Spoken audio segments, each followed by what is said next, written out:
Welcome back to our channel दोस्तों। मेरा नाम अली हैदर है। मेरा नाम वकार है। मेरा नाम अली रजा। मेरा नाम आमिर है। तो दोस्तों ये बॉस मूवी कंप्लीट हो गई। अब नंबर आया राम लखन। मजनू भाई की मूवी है। अनिल कपूर नाम है उनका। प्ले करें। यार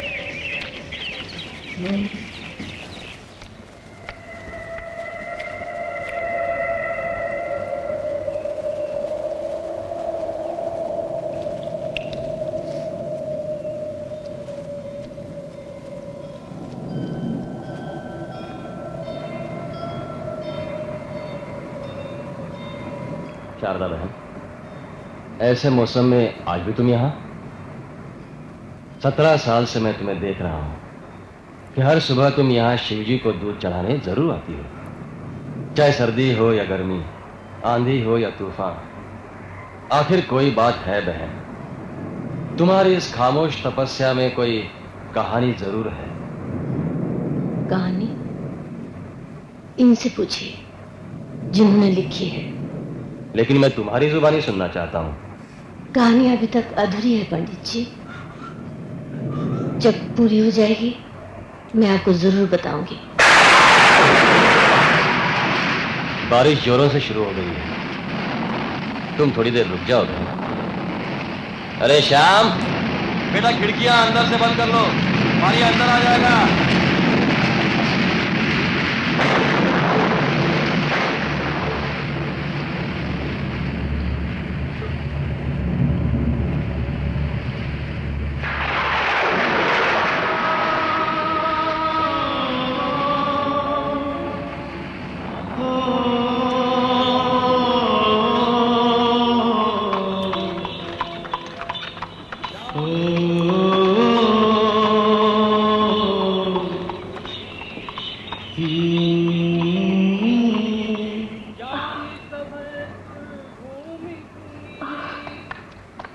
शारदा बेटी, देखो मौसी आई हैं, सब ठीक हो जाएगा। पाला के दादाजी। जीते रहो बेटा राम, आ बैठ। दादाजी आज मेरा छोटा भाई आएगा ना? हाँ बेटा राम, आज तुम्हारा छोटा भाई आएगा लखन। बाबा सूरज चढ़ आया, तब भैया नहीं आया अभी तक। फिक्र तो मुझे भी बहुत लग रही है उसकी। परेशान होगा बेटा। लेकिन वकील साहब मैं लुट जाऊंगा, मैं बर्बाद हो जाऊंगा। आप सिंह अदालत ने भानु और विशंबर को स्मगलिंग के जुर्म में 4 साल की सजा तो दे दी है। लेकिन वकील साहब उनका ये ढेर सा उठाया हुआ कर्जा कौन चुकाएगा? अरे भाई, ये सारा कर्जा तुम्हें उठाना पड़ेगा। मुझे? नहीं वकील साहब, मैंने कभी कर्जा नहीं लिया। देखो प्रताप सिंह, कानूनी तौर पर अगर एक भागीदार जेल में चला जाए तो उसका सारा कर्जा दूसरे भागीदार को चुकाना पड़ता है, और फिर ये सारा कर्जा तुम्हारी कंपनी के नाम से लिया गया है। लेकिन वकील साहब मैं मेरा कसूर यही था। कसूर बोलो। हरामजादे, जुआ खेलते रहे, स्मगलिंग करते रहे, कंपनी के नाम पे कर्जा उठाते रहे। तुम्हें कुत्ते की मौत की सजा मिलनी चाहिए विशंबर, कुत्ते की। प्रताप सिंह चुप हो जाओ, ऐसा ना हो कि कानून की जकड़ में तुम भी आ जाओ। उन्होंने हमारे साथ विश्वासघात करके घात किया है बेटा, इसलिए सजा भी तो वही भुगत रहे हैं। सजा वो नहीं, हम भुगतेंगे बाबा। आपने उन्हें अपने कारोबार में भागीदार बनाकर बहुत बड़ा गुनाह किया है बाबा। कैसे उतरेगा सब कर्जा? कौन आएगा इस हवेली को गिरवी से छुड़वाने?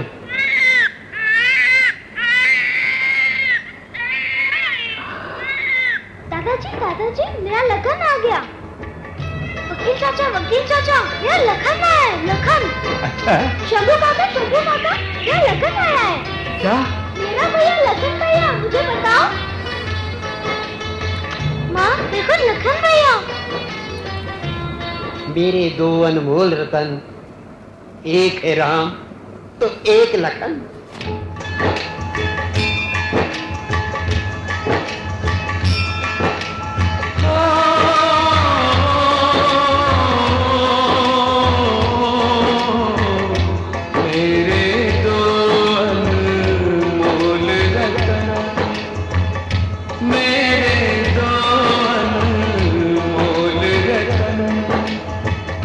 एक है राम तो एक लखन।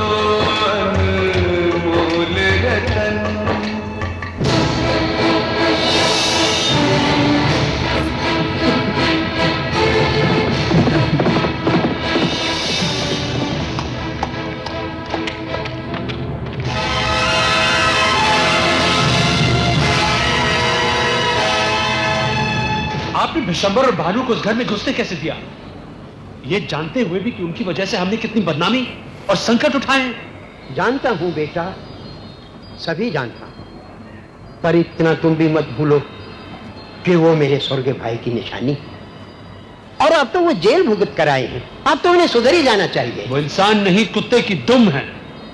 अब जो भी कुछ हो, अब तो 1 महीने के लिए तो मैंने उन्हें यहाँ ठहरने की इजाजत दे दी।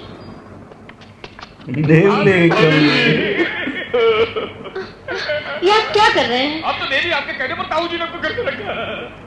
आपके एहसानों का कर्ज कैसे चुका पाऊंगा, मेरी कुछ समझ में नहीं आता।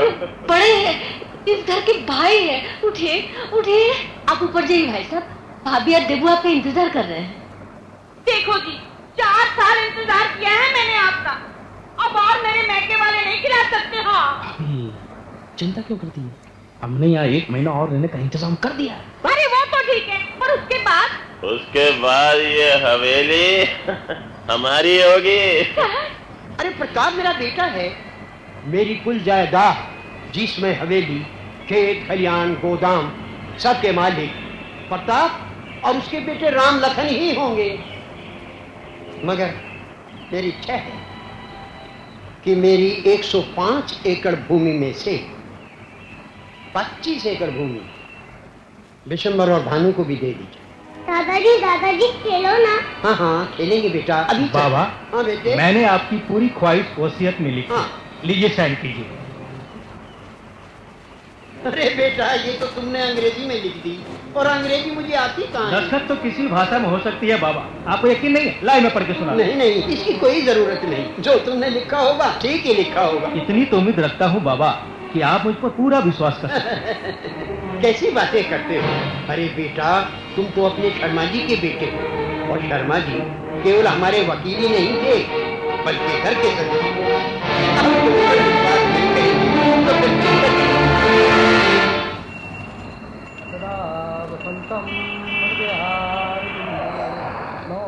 बेटा प्रताप, ये मिठाई तो तुम भूल ही गए।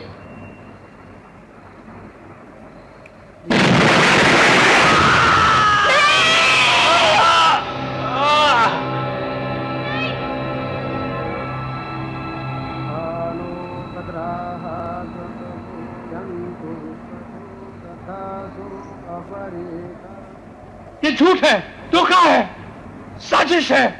विशंबर, विशंबर, मैं तुम्हारी ये चाल कभी कामयाब नहीं होने दूंगा।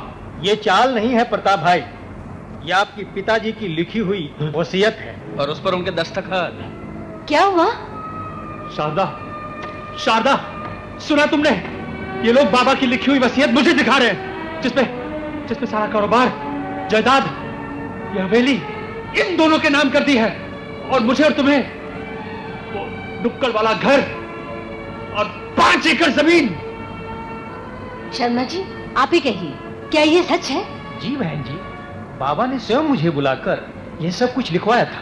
आपका मतलब ये है कि बाबा अपनी सगी संतान को सड़क पर छोड़ने का विचार रखते थे?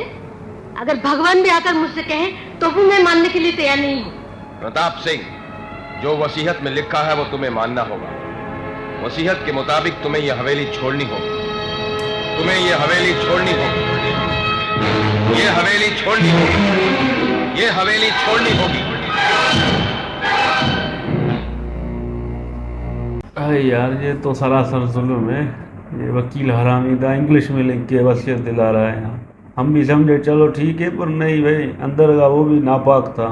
और ठाकुर कमीना पीछे से देख रहा था, सारी साजिश उसकी भी थी। बड़ा अफसोस हुआ यार कि इस मदन चोपड़ा के साथ नाइंसाफी हो गई है। हाँ यार, हमें झटका लग गया। बड़ा अच्छी फैमिली थी, हम तो हंस रहे थे देखकर। ये मदन चोपड़ा को देखकर हमें स्माइल आ गई। ये ठाकुर वाले तो बड़े कमीने हैं भाई यार, आज भी पहले ही दगाबाजी दिखा दी अपनी, हरामखोर, बड़े हरामी है यार। बड़ा बुरा लगा, जायदाद अपने नाम लिखवा दी, बड़े कमीने हैं भाई। हाँ भाई, ये वकील बड़ा हरामी निकला। ये बाबूजी साइन कर लो, इंग्लिश में मैंने लिखा हुआ। साला तूने जो चूना लगा दिया ना अक्षत निकले, ये वाला जो पार्ट था हमारे लिए सैड है भाई। वो दादाजी ने भाई क्यों भाई लिखा, सोते वकील भी हरामी था ना, वो इंग्लिश में लिखा, दादाजी हिंदी में पढ़ना चाहते थे। वो कहता है कोई भी भाषा चलेगी, उसको लुट गए, सारी प्रॉपर्टी ना वो हरामी ठाकुर वाले ले गए।